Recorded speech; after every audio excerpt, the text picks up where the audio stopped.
لک الحمد یا اللہ الصلاۃ والسلام علیک یا رسول اللہ اما بعد۔ سلسلہ ہے ناظرین کے طرف سے پوچھے گئے سوالوں کے جواب پیش کرنے کا۔ ایک یہ سوال ہے کہ پتنگ لوٹنا یہ کیسا ہے؟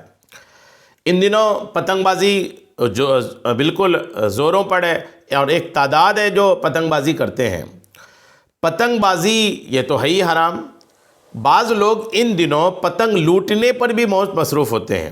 لڑکے بھی ہوتے ہیں اس میں، نوجوان لڑکے بھی ہوتے ہیں، عقل مند بچے بھی کئی بار اس طرف دکھتے ہیں کہ وہ پتنگ لوٹنے میں اپنا وقت خرچ کرتے ہیں، یہاں وہاں دوڑتے ہیں، اس کے گھر کے چھت پر چڑھتے ہیں، روڈوں سڑکوں پہ دوڑ لگاتے ہیں، اندھا دھند گرتی پتنگ کی طرف دوڑے چلے جاتے ہیں۔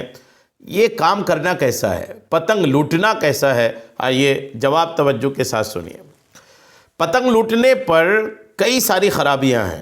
شرعی حکم جو ہے وہ تو میں عرض کروں گا ہی، ساتھ میں معاشرتی، سماجی اور آنکھوں دیکھی حالات جو پتنگ لوٹنے والوں کے ہیں وہ بھی نہایت توجہ قابل ہیں۔ پتنگ لوٹنے والے بچے اندھا دھند دوڑ رہے ہوتے ہیں، اور کئی بار ان کے ساتھ کئی بچے ہوتے ہیں، اور دوڑتے دوڑتے بچوں میں بھی یہ رہتا ہے کہ میں لوٹوں، تو جو بچے آگے ہوتے ہیں کئی بار پیروں سے پیر مار کر کے ان بچوں کو گرایا جاتا ہے، گرتے ہیں بچے، زخمی ہوتے ہیں۔ اور کئی بار یوں پتنگ لوٹنے میں ان کے درمیان میں سڑکیں آ جاتی ہیں، تو کئی بار یہ بچے گاڑیوں سے ٹکرا جاتے ہیں، خود گر جاتے ہیں، ایکسیڈنٹ ہو جاتا ہے۔ اور پھر جب کوئی ایک لوٹنے میں کامیاب ہو جاتا ہے تو ان کے ساتھ جو اور لوٹنے کی کوشش کر رہے ہوتے ہیں ان سے ان کا جھگڑا ہو جاتا ہے، لڑائی ہو جاتی ہے۔ یعنی کئی ساری ایسی سماجی خرابیاں پتنگ لوٹنے کے وقت آتی ہیں۔ اور جب یہ ساری خرابیاں ہیں، اور پھر شریعت کا حکم بھی میں عرض کر رہا ہوں، پہلے شریعت کا حکم سن لیے پھر عرض کرتا ہوں۔ احکام شریعت اعلیٰ حضرت علیہ رحمہ کی کتاب ہے، اس میں اعلیٰ حضرت سے ایک سوال اور اعلیٰ حضرت کا اس کا ایک جواب لکھا ہوا ہے۔ سوال اعلیٰ حضرت علیہ رحمہ سے یہ کیا کہ پتنگ اڑانا اور اس کی ڈور لوٹنا کیسا ہے؟ پتنگ اڑانا، پتنگ لوٹنا یا اس کی ڈور لوٹنا یہ کیسا ہے؟ اس کے جواب میں امام اہل سنت اعلیٰ حضرت مولانا شاہ امام احمد رضا خان فرماتے ہیں کہ کنکیا یعنی پتنگ اڑانا لہو لعب اور لہو ناجائز ہے۔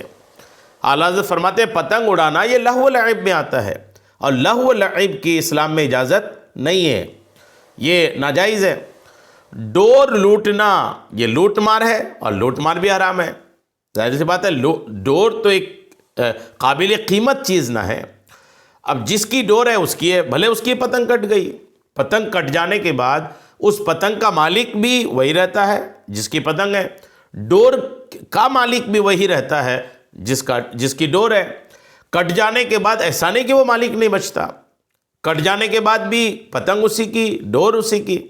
اب جب پتنگ اور ڈور کسی اور کی ہے تو کسی کے لوٹ لینے سے وہ اس کی تھوڑی ہو جائے گی، اور لوٹ لینے کا مطلب یہ تو ڈکیتی ہے، دن دہاڑے چوری ہے اور لوٹ مار ہے یہ۔ اور اسلام میں لوٹ مار کی اجازت کہاں دی جاتی ہے؟ بالکل نہیں۔ اعلیٰ حضرت فرماتے کہ ڈور لوٹنا یہ ڈور جو لوٹتے ہیں یہ لوٹ مار ہے، اور لوٹ مار حرام ہے۔ نبی کریم علیہ السلام نے لوٹ مار سے منع فرمایا ہے۔ لوٹی ہوئی ڈور کا مالک اگر معلوم ہو تو فرض ہے کہ اسے دے دی جائے، اور اگر معلوم نہ ہو، اگر مالک معلوم نہ ہو تو وہ لقطہ ہے۔ احکام شریعت حصہ اول صفحہ 59 اور 60 میں اعلیٰ حضرت کا یہ فتویٰ لکھا ہوا ہے۔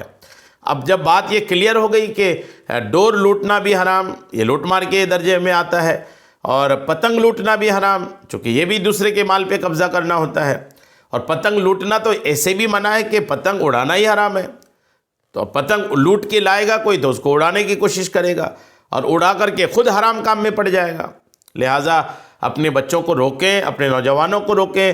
اگر کوئی پتنگ لوٹنے والا مجھ سے سن رہا ہے تو آپ سے بھی گزارش ہے، پتنگ لوٹنے والی حرکت سے بالکل باز آ جائیے، مت لوٹیے کسی کی پتنگ، مت لوٹیے کسی کی ڈور، اور اس عجیب غریب حرکت میں پڑیے ہی نہ۔ جی ہاں، چھوٹی سی پتنگ اڑانے کے لیے کئی گھنٹے آپ اس میں خراب کر دیتے ہیں۔